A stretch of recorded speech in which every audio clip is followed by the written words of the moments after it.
What's up, Gage Nation? So we all know about the international hit that is Squid Game, yeah?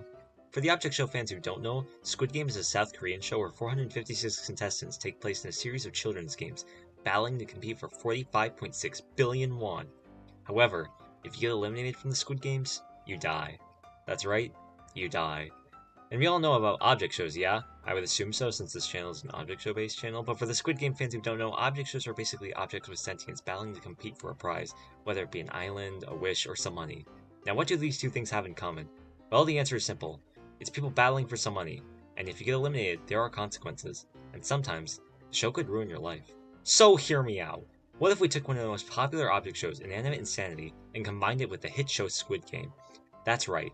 What if the II characters were in Squid Game?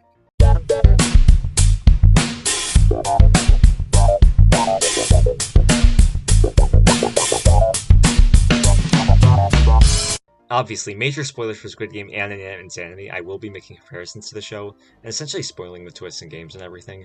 I'll also be spoiling a lot of II twists, especially a major one in a few seconds, so if you haven't seen either shows, I highly recommend it as they're both really good shows.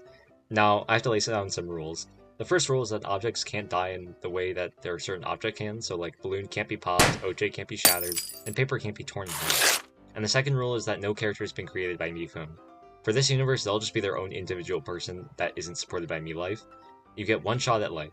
Now, if you don't mind spoilers, or you have seen both shows, let's jump straight into it. We start off by finding our protagonist Balloon in his house with his mom.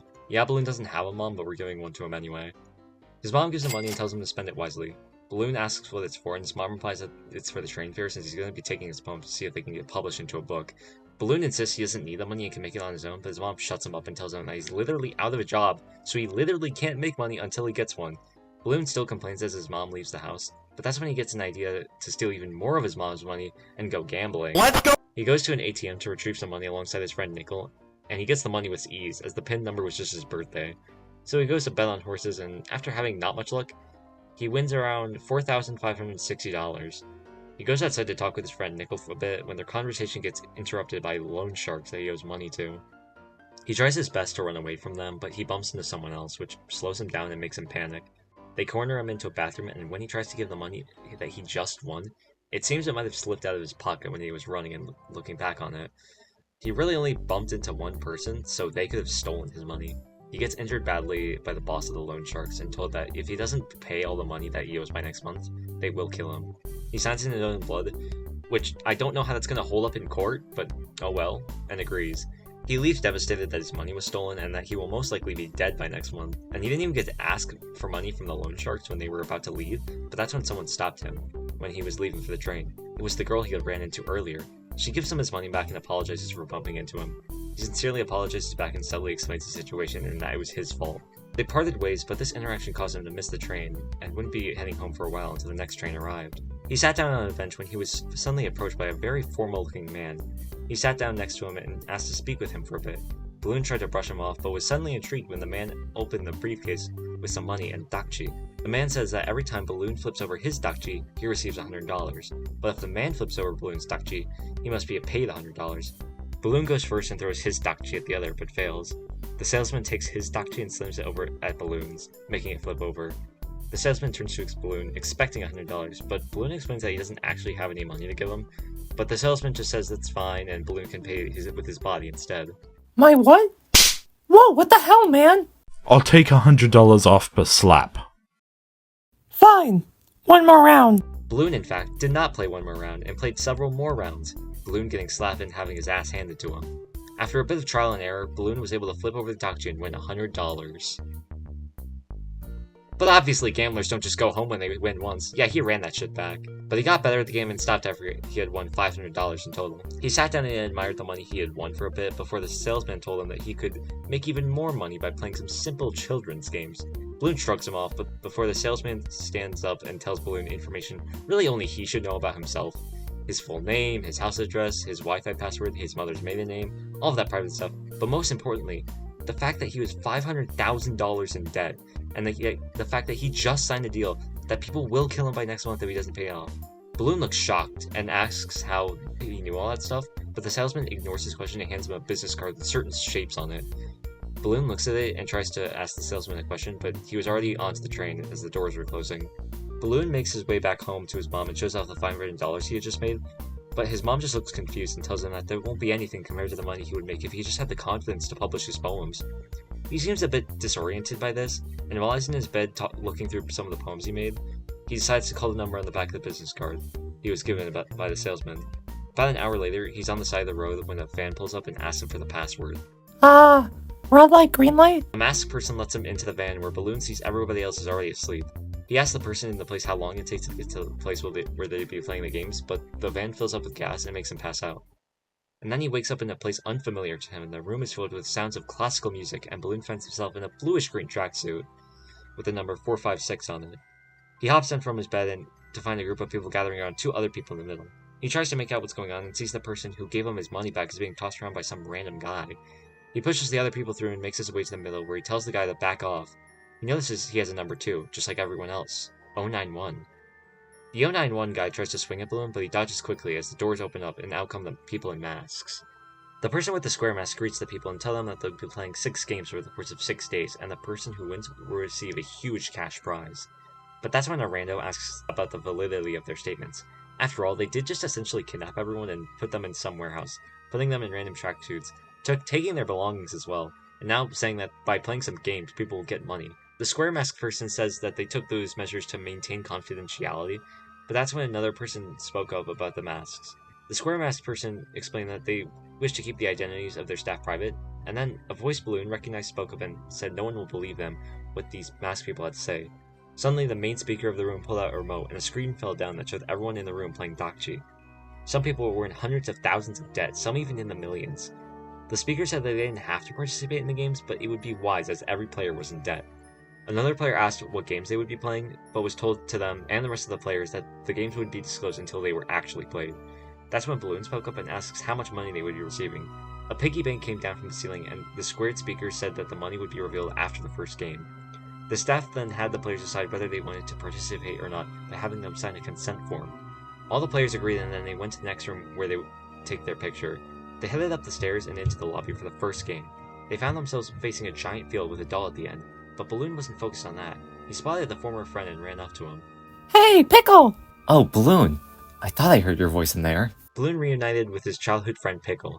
He's a bit surprised to see him there, as he graduated top of his class in SNU Business School, but Pickle just says that there have been some struggles and they would rather discuss it after the games had ended.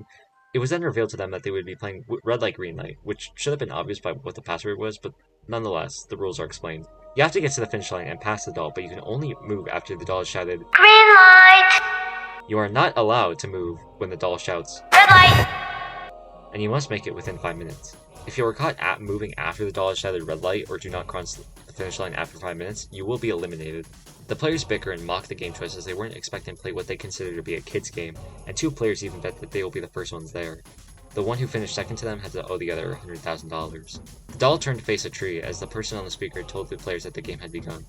The countdown started and the doll yelled green light. The players started running, but as the doll turned back, she noticed a player moving even after she had called red light. The player swore under his breath, but a loud noise was heard across the field and the player fell down.